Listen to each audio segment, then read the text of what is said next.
I know why I did what I did. My focus was off. And I think a lot of entrepreneurs can relate. If you don't know what the center of activity should be, how can you even be focused on? As you succeed and you network, there's more opportunities that come. One person can't ever shoot two targets at the same time. And you just start stacking on too many things and you don't get any of it done. Today, friends, I have my good friend Ron Angel back. The first is what we call shiny object syndrome. I knew what I had done was wrong. Welcome back to the Diehard Entrepreneur Stories podcast. My name is Devin Ramos, and I am your host. Today, friends, I have my good friend Ron Angel back for the third time? Is it I'm third or losing fourth? count. We have Ron Angel, who is a fellow entrepreneur, fellow real estate investor, and like I said, a good friend of mine, back to talk about focus. That's our topic for today.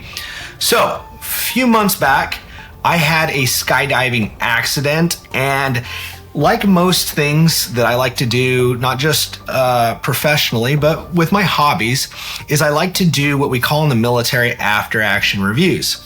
So I had this accident, and if I'm being transparent, I was beating myself up a bit about it. So I actually sat down, I did an AAR, and what came out of that AAR was some really cool things.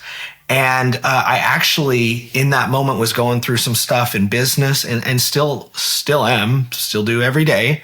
And I was able to draw this parallel that I want to share, and I hope can bring some value to our audience. What do you think, Ron? I actually carried over a lot of that stuff into the tech world, where we do something very similar. What do we call them? Retrospectives. So we look at what happened, kind of like an emotional look at the facts of what transpired. Yes. What went well that you want to repeat, and what didn't go so well that you want to fix in the future. That's one of those things that you take from the military, and having that in a business or in a team or in a family is just invaluable. I think it is so wildly overlooked. This idea that, okay, this thing happened. Let's say you have a breakdown in communication with your wife. You guys get into a fight.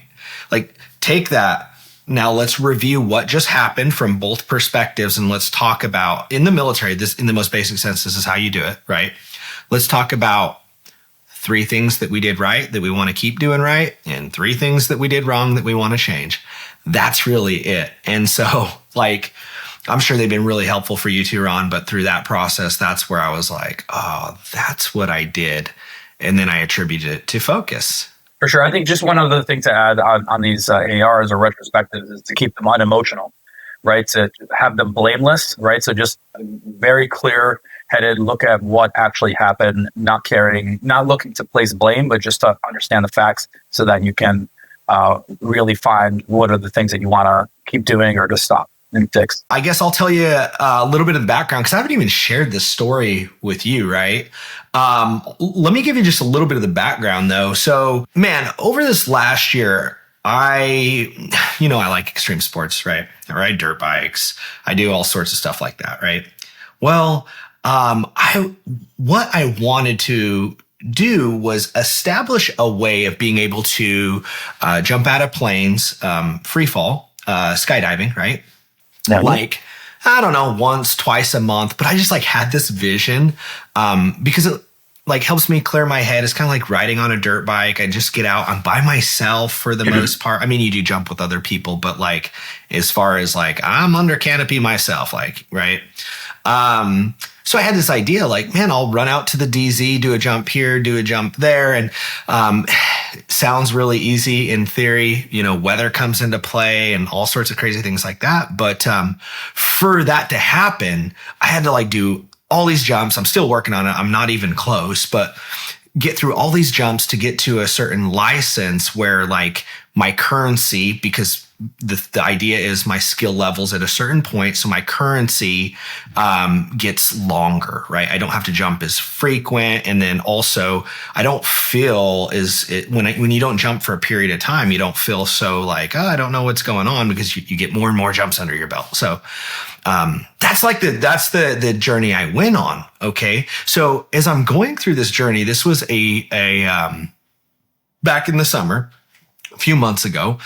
And I'm on a jump, and when you're going, let's say from like 0 jumps to, I don't know, 3,000 plus, like whatever your idea of like a professional skydiver is, you're just like adding these skills, right? Like the difference between somebody with 0 jumps and all the reps in the world is just like skill on skill on skill on skill on skill built, right? But as you know, with something like skydiving, where you need a large amount of focus, everybody's kind of learned, like, don't try to do too many things at once. So usually you build skill on skill on skill. Okay. So as I'm doing that, there is one skill that is appropriate to be added. Doesn't mean it should be added, but it's like appropriate to be added, and it's called spotting. And so to learn how to spot, or let me take a step back here, and I should say, let's imagine you're up in the aircraft. You got a bunch of bodies, 10, 12 people, whatever, depending on the aircraft. In order to be able to jump out, not only does the pilot have to fly you on the right path and know where you need to land, but somebody in the back of the aircraft, a jumper, needs to actually spot. And so what you're doing is, at a certain point, you're sticking your head out of the aircraft, you're looking up, you're looking all around, you're looking for other planes, other skydivers, making sure airspace is clear, you're checking for clouds, and then you're looking for a spot, which depending, there's a little bit of math involved, but depending on how fast you're flying, direction you're flying, where you're trying to get to, your altitude, all those sorts of things, because they affect where you ultimately end up landing, right? To a certain extent, we're under steerable canopies, but you can only travel so far, right? Sure. You have to be able to spot. Now, here's what goes through my head. Okay, so I'm not a very experienced skydiver. I'll be the first to admit that. I'm still growing. I'm still like building. Like, I am green as can be. Okay, and I'm familiar with spotting because of the military and everything like that. And I'm like, you know what? I can do this. And I realize that the importance of spotting. And so when you decide to jump out, once that first jumper leaves, as long as everything's done right, like, you're relying on that jumper. You're just keeping spacing, right? Because there's a certain amount of spacing between people. And but he went, the light's green, everything's good. That indicates that you're good. So you keep jumping, right? Nothing stops. Well, once you're out, you're out. And you can only travel so far under canopy. So if you can imagine, there's only so many places you can land on the ground, depending on the area. If it's more developed, it's even worse. Less developed, you could maybe land into a field, land in somebody's yard, things like that. And there's power lines, there's infrastructure, there's trees, there's all sorts of stuff. So, it could be life-changing. Like, many people have died not landing appropriately, or landing in trees, or landing in unsafe areas, right? So like, it could be a big deal. If you accidentally put jumpers out in a bad area, it could be a big deal, right? That is kind of like the fact behind it. So that runs through my head. So I'm like, okay, cool. Well, I'm going to spot. Mind you, the rest of the jumpers in this are going tandem. So they got people strapped to them. Okay. So like, I'm the only guy jumping out solo. And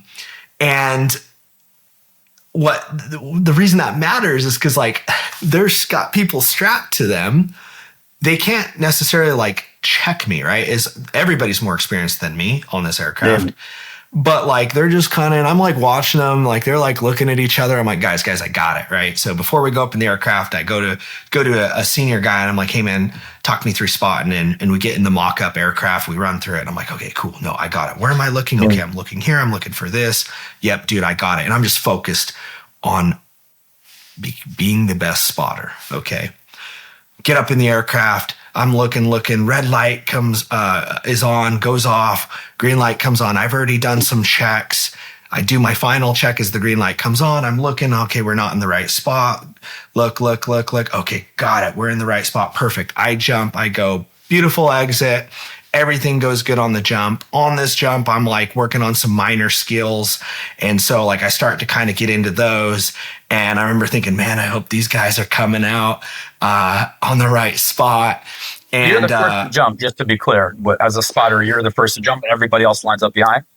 absolutely, yes. So not only are you the first to jump, but like you jumping is an indicator that you're at the right spot, right? Because you're looking for the green light. The green light is just the go from the pilot that he thinks you guys are in the right spot. But he's up in the front of the aircraft. Like, as you know, a good pilot probably knows better than not such a good pilot. But like, you're in the back of the aircraft on this particular aircraft, and you know where to jump. So you're hanging your head out, right? And you're looking. You see the green light, which means the pilot's good with it. So at least that much is good.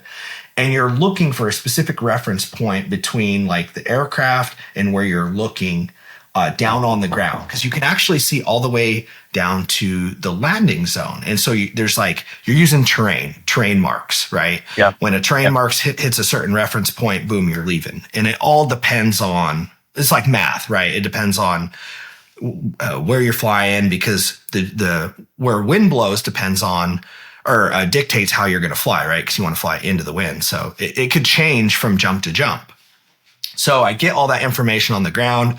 I'm up there, first one, and I make that decision. And I could make a bad decision. I could jump too early, because just because the green light's on doesn't mean you need to go.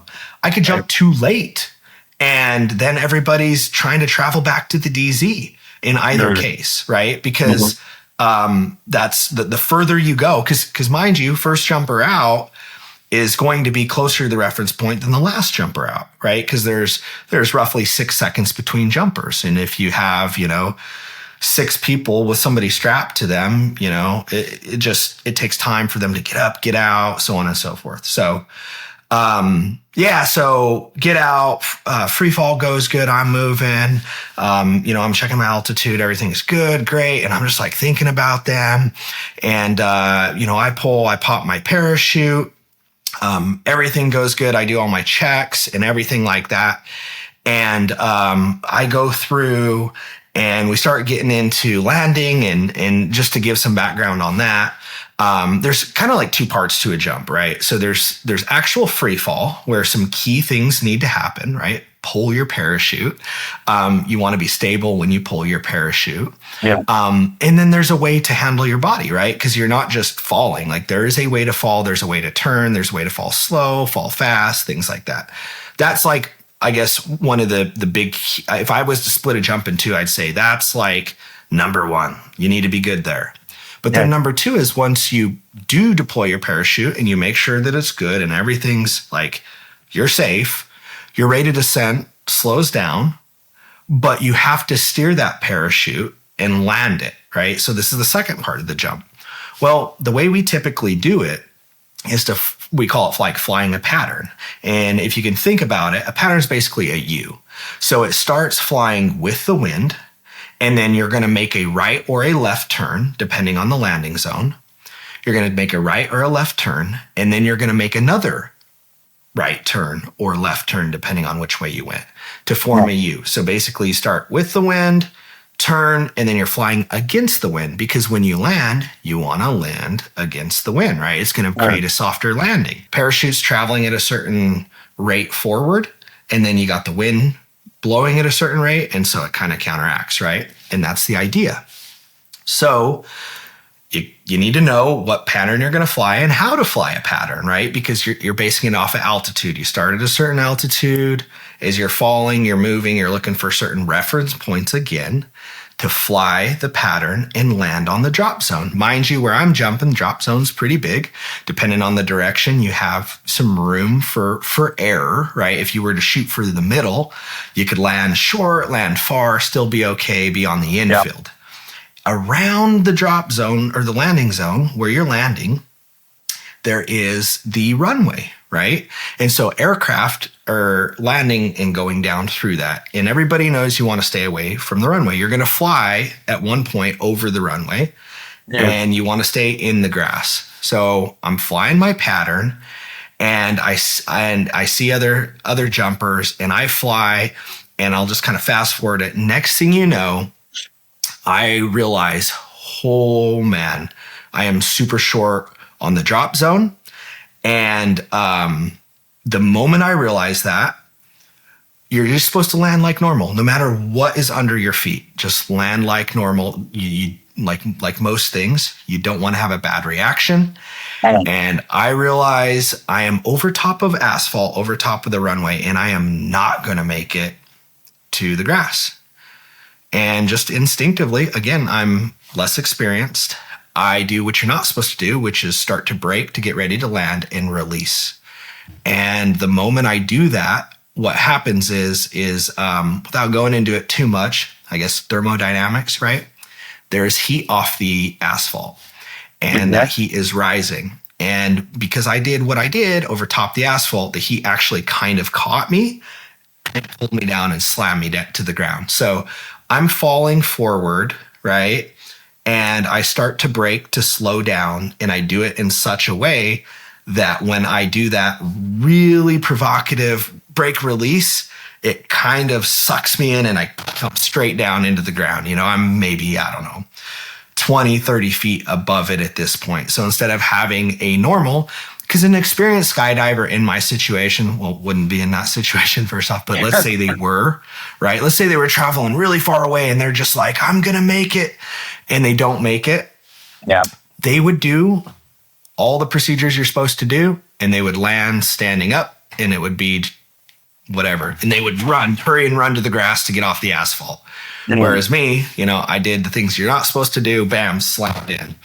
So when you release the parachute, like it's literally coming off. At that point, you're no longer being, sort of slowed down by the parachute, or? No, I did not cut away. So when I say release, I mean release the brakes. So yeah, let me clarify that. Okay. So the parachute has 2 brakes on it, 2 toggles.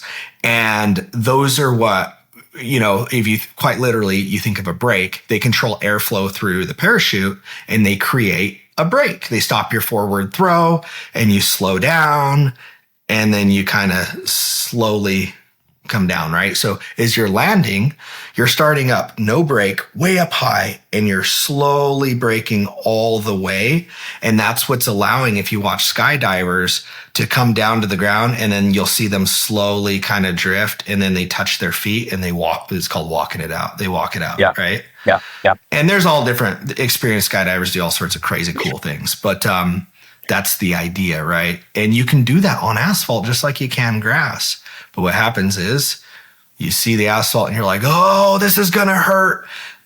There's a different way of landing. This is the way that you land in static line, right? So if you're familiar, anybody out there is familiar with static line. In the military, they teach you to PLF, right? A PLF is a way of doing a brake fall, because in a parachute that is not steerable to the extent our free fall chutes are, you can't fully stand up, or you're not supposed to, right? And so the way that you land is to brake fall. You basically land all weight, on a certain part of your body, and then you fall on the meaty portion of your body, and it breaks your fall and it doesn't hurt. So when you're first starting on free fall, you're just assuming that everything's going to be a PLF. If you think you're coming in hot, you're going to PLF. It's just like a safety mechanism, right? You're not going to try to walk it out, because if you were to try to walk something out and you misjudge how fast you're coming in, I mean, you break both your legs, right? But if you PLF, like, whatever, you're going to smack the ground. It is what it is. End up with some bruises. Yes. So I got a big gash in my ankle because this asphalt tore up my pants. I freaking damaged equipment. My ego was hurt. I felt so stupid because, the drop zone's in front of everybody. So all the skydivers, all the tandems, all the people that are just watching, dude, they just see me right in front of them, right? And, of course, instructors run out to me, guys run out to me, are you okay? I'm like, I jump up. Dude, I was hurting. They're like, are you sure you're okay? I'm like, dude, yeah, I'm okay. But I was hurting, man. And again, mostly like my, I guess you can call it ego, pride, whatever. Like, I just felt really dumb. Like, I knew what I had done was wrong. Everybody takes this very serious. They weren't hard on me in a sense of they're like, just being like jerks or anything, but everyone's kind of hard on you because they don't want to see you get hurt. And they're just kind of like, and you feel that. And I'm just kind of like, man, like I know people are disappointed in me. I'm disappointed in myself. That's why I spent so much time on the AAR, in addition to just the habits I've built and who I've become, because like, dude, I care and I want to enjoy the sport like everybody else. And I want to be safe. Like I don't want anybody missing me because I did something dumb. So man, that's the incident, right? As I go through and I start breaking it down, I almost immediately realize, oh, I know why I did what I did. My focus was off, right? And so as I started going through step by step, here's kind of some key things I realized. When I was up in the aircraft and I was sitting there getting ready to jump, I'm thinking about spotting. I wanted to put everybody out. I wanted to do a good spot. I wanted to get it checked off. Like when I say checked off, it's part of my requirement. And I did, by the way, actually, it was a good spot. I did get that mark. But that's all I was thinking about. And as I jumped out, I was able to get my focus in enough to like say, hey, I got to control my body. I know what altitude I got to pop my chute at, yada, yada. But I vividly remember as soon as I popped my chute, I looked up, everything was good to go. I knew I could fly it. I looked at the drop zone, and typically what you're supposed to do is orient yourself towards the drop zone so you're already in flight there, because you want to, it would be better to get to the drop zone at a higher altitude than you need to be, because you can do different things to sort of like trim off altitude, so to speak. Okay. But if you're too far away and you misjudge, like you might not even make it there, right? Right. And so the first thing you want to do is start to head in that direction. You turn with the wind. It's called running with the wind, because you want to run towards the drop zone. Didn't do that. I looked up and I started counting jumpers, looking at jumpers, because I wanted to make sure everybody was out in a safe place. And it sounds silly now, because as this relates to business, you realize here's one of the pitfalls of distraction. It doesn't matter, right? Skydiving happens so fast. It teaches you to be in the moment. Similar to a business, right? Our businesses are moving and shifting and changing from moment to moment, especially if you're in like operations. Like if you're in an operations role or you're heavily involved in operations, things are so dynamic. Like you got to live in the moment, right? Make decisions, move on. Man, I was still stuck in the other moment. And there's nothing I could, if I would have put somebody out wrong, I couldn't do nothing about it. Yeah. Other thing, when I flew my pattern, and this wasn't until after I'm doing the AAR, and I was actually talking to another instructor. He's talking about reference points. And he's like, yeah, you remember the reference points, blah, blah, blah. And I was like, holy crap. I didn't even realize I was flying over reference points and I was not in the position I needed to be. Here's what I mean by that. When you turn and do your U, you want some standoff from the place you're actually going to land. Because the way that it works is you have the standoff on the U and you're running a certain direction at a certain altitude, and then you fall. Then you're running a certain direction at another altitude and a certain direction at another altitude. So if that standoff is wrong, then where you end up when you're getting ready to land is going to be wrong. Hence why I was short. I was too far away from the drop zone when I started what's called my leg. It's where you're turning before I get ready to turn into the wind. I was too far from the drop zone. So when I turned, I was at that point, what I should have done was cut my leg short to make sure I'm over the grass, because I wouldn't have been able to control where I was going to fall, but at least I would have been over the grass. And I didn't. I continued going in the direction. And it sounds like you waited too long to start that process because you weren't focused. You were thinking about other stuff, looking up, seeing everybody come out of the plane. And I was completely absent-minded. Like I was kind of, I was almost operating out of like the subconscious, and I'm not. Like, think about it like this. You drive a vehicle We won't get into it too much, but when you're actually building a skill, you're kind of moving things from the conscious mind to the subconscious mind. And that's how you build skill on top of skill on top of skill. So you've been driving for, I don't know, around 30 years or so, right? At this point, you drive, you know the direction you're going. You're not thinking about braking 500 feet before a stop sign. You're not thinking about turning your blinker. Like all these things are in the subconscious. So imagine a student driver trying to operate out of the subconscious on those things when they've never done them before. They're just absent-minded. They're forgetting to do things because it's not there. That skill hasn't been built. You have to be intentional and you have to think step by step through what is it I'm supposed to do? Oh yeah, brake 500 feet. Okay, indicate left turn, so on and so forth, right? So that's the space I was living in because my focus was still thinking about that spot, right? So this was another thing I did wrong, but this will give you an idea of how much I was unfocused. So when you turn, when you start to fly your pattern, you're running with the wind, then you're turning on this drop zone. I'm running on the, if you're picturing the drop zone as I'm coming into it, I'm on the left side. So I'm running on the left side of the drop zone, and then I'm going to make a right turn towards the drop zone. And then I'm going to take another right turn. And at that point, I'm already over the drop zone and I'm traveling in the opposite direction, but over top of the drop zone, getting ready to land. So as I'm flying, I do my first right turn and I am so unfocused. I mean to do another right turn and I hit my left toggle. So I end up doing what's called a J hook. And it's somewhat intuitive, right? Because you got your right toggle down, you're pulling it, right turn, lifting up a little bit, pulling it again, another right turn. I right turn, and then when I'm supposed to lift up and prepare, I hit the left one, and then the moment I realize I feel myself going this way, I'm like, oh, what am I doing?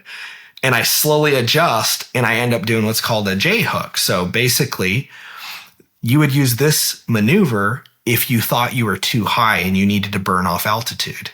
So that I was already running short on altitude. That quickly shortened my altitude even more, which made it even more of a problem, right? Well, why did I do that? Again, thinking about that, I was like, dude, I was so unfocused on what was happening in that moment that I allowed that to happen, right? And that comes with experience and stuff like that. But just to give you an idea, right? Yeah. So Devin, it sounds like you had some level of experience and level of comfort with what you were doing, that you were sort of leaning on what would be habits for a more experienced skydiver, but weren't yet for you. And that caused you to make probably, I don't know, if we call them dumb mistakes, I don't know. I've never skydived myself, but maybe dumb mistakes. So it kind of sounds like almost like if you were less experienced, you wouldn't have had anything to lean back on. You would have had to be 100% focused, or else you might die. But you were somewhere in the middle there, and you allowed yourself to get absent-minded, and that's really what led to the mistake. What do you think about that? I 100% agree.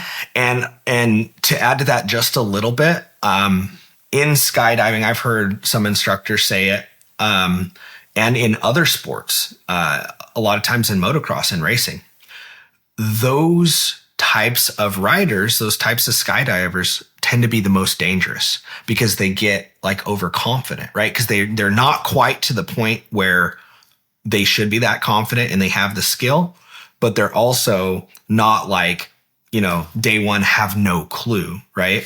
And so not to say I was overconfident, but why? Why did that happen with me? Well, I hadn't quite built some of the concrete skills that I needed to build to the point where I could be thinking about other things.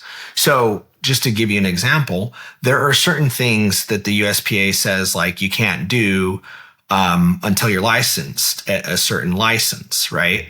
So for instance, you have to have a certain experience level to fly a wingsuit. Well, why? Because that involves a whole other set of skills. It's one thing to fly your body, the way it is, whole nother thing to fly your body with that much drag in a suit. And so USPA says, no, you got to be a certain level. Jumping out of helicopters, jumping into water, things like that. Nope, you got to be at a certain level because there's extra skills, right? And, easy to say now, hindsight's 2020, but like, I maybe shouldn't have added that extra spotting in there at that point.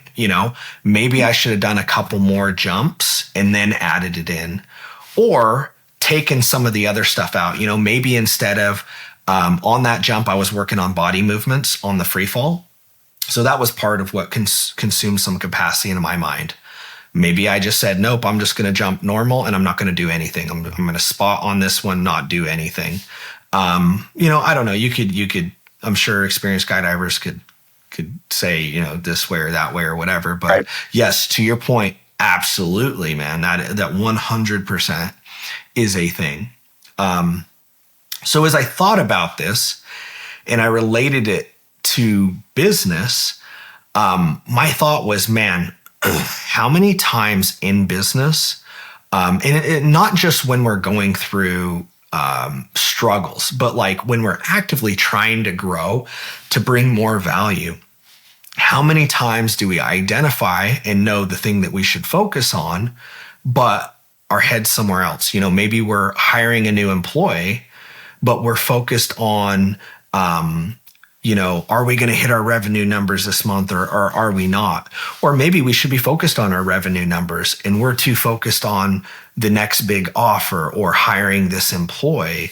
And we can't be attentive to the things that we need to be attentive to the point that we bleed out and things crash and burn, What are your thoughts on that, Ron? Does any of that resonate with you?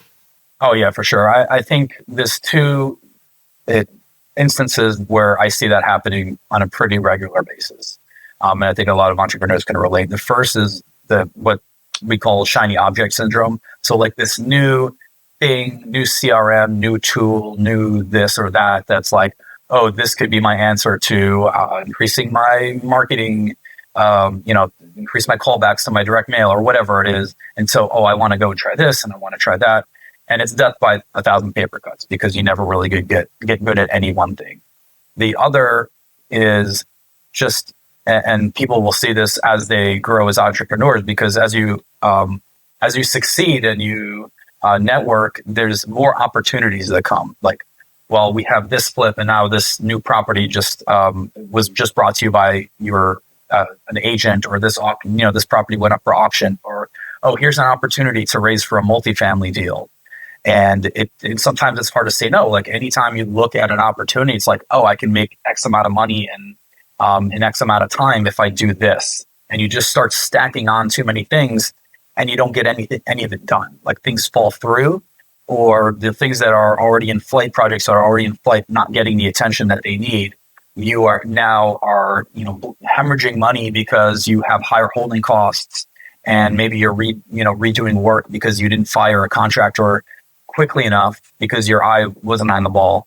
And so those are the two things I see, like shiny object syndrome and like wealth of opportunity, and it being very difficult to say no as things come, to allow you to focus on the things that you've already committed to. So just to be clear, before we move any further, let's actually define focus, right? So real quick definition, I agree with this, but focus is the center of activity or the thing we're doing, right? So me, being in the military, being a sniper, loving sniper weapon systems, what I always think about when we talk about focus is the focus of our optics.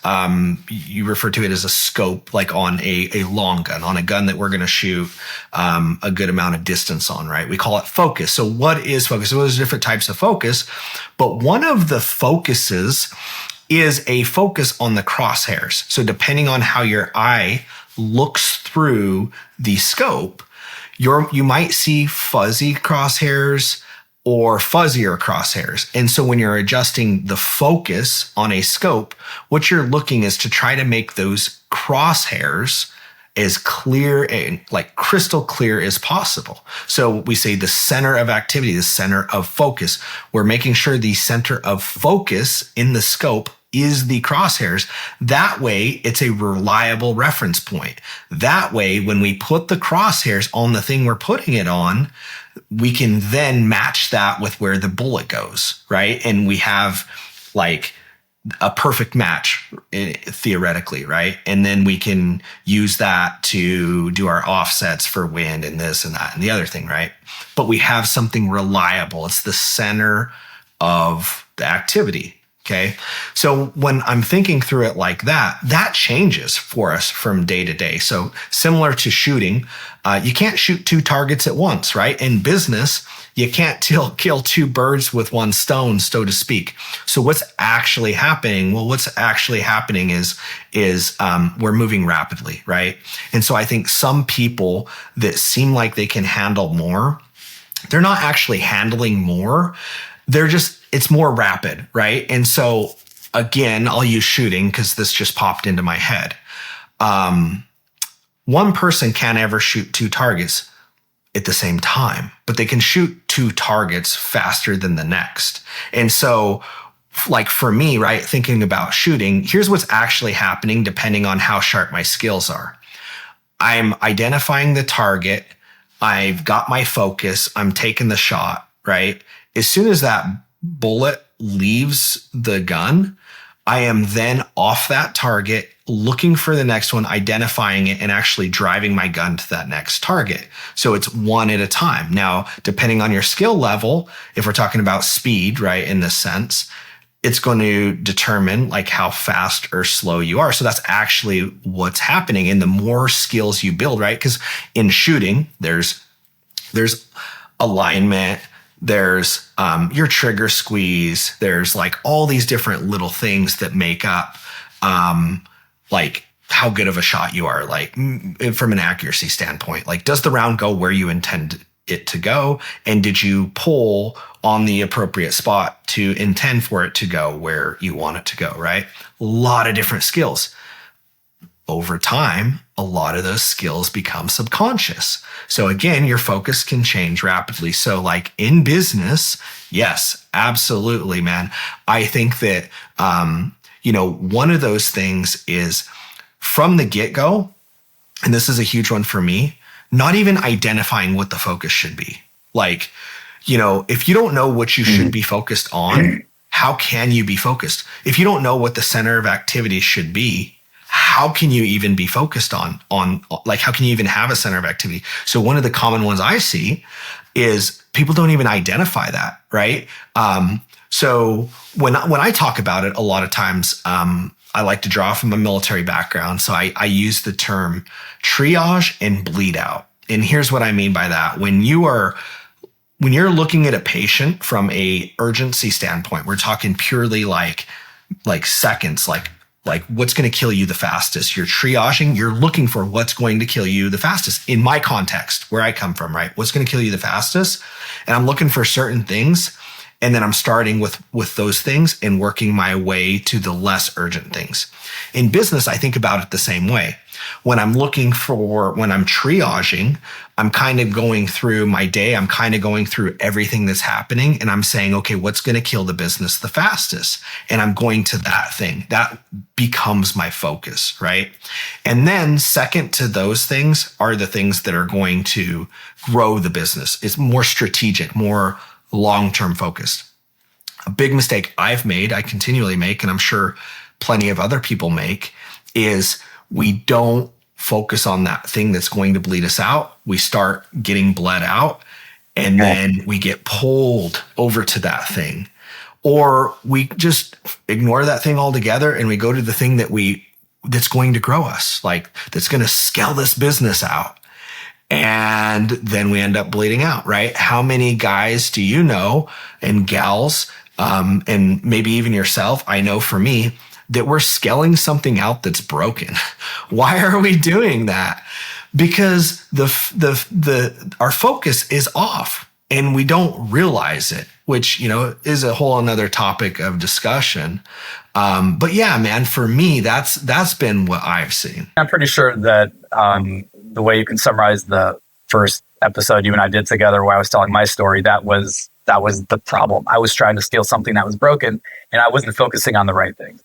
And even more than that, when I first went into real estate full time, I probably should have started with flipping because it was much more suited to my skill set and what I could bring to the table versus wholesaling. And so there, I didn't really focus in the right area. It was kind of like I made an error in right off the bat with the what I was trying to do in the first place. So can 100% agree with that. Yeah, man, absolutely. And so, all that to say, where I arrived to was this huge realization of, I just saw this in this sport that I'm growing to like, in this hobby, and it could have really seriously hurt me. And physical harm sometimes seems more real because we can feel it. But realistically, how many times have I and do I continue to do this in business? And how can I seek to first be focused on the right things, but then stay focused, right? Because a whole nother thing, Ron, we didn't even talk about, this is for another episode, of course, but the idea of like maintaining focus, right? Because we have distraction. You mentioned shiny object syndrome. Like it's a thing that we joke about as entrepreneurs, but it's a very real thing that sometimes it just makes people grow a lot slower than they want to grow. Sometimes it's the detriment of their company, right? So that's a whole nother thing, but like talking about how to maintain focus, avoid distraction, repel distraction, so on and so forth. But yeah, those were some of the big things that I wanted to share with you today. I don't know if that shifts your perspective or you really align with that perspective or whatnot. But man, you got anything to add? Well, I obviously can relate to a lot of it. I think there's definitely a lot more ground to cover as far as how do you identify what are those things that you really should be focusing on. Certainly what you talked about as far as maintaining focus. And, once you have your sights on the target, how do you keep them there? Strategies around that. So more ground to cover, I think. What if you could summarize in maybe a minute or two, what would you say, like a quick tip for entrepreneurs about how to identify the main thing that they need to be focused on? Is there a magic formula or some heuristic that you use to figure that out at any given point in time in your business? Yeah, I'm going to make it really as simple as possible. So for me, it always starts with vision. Okay. And I know people talk about vivid vision, this, that, like, dude, you don't need to be super elaborate. As far as you can see, maybe it's tomorrow for you, Ron. Maybe it's 10 years from now. As far as you can see, what does life look like? What does the business look like? Like whatever that thing is, what does it look like? Okay, whatever it looks like, if you haven't thought about it, you don't have a vision. If you start to think about it, and if you haven't, then you need to start thinking about it. Once you start to think about it, you're going to have more questions. I think this, I think that, and it might change over time. That's perfectly fine. But you start with that vision, okay?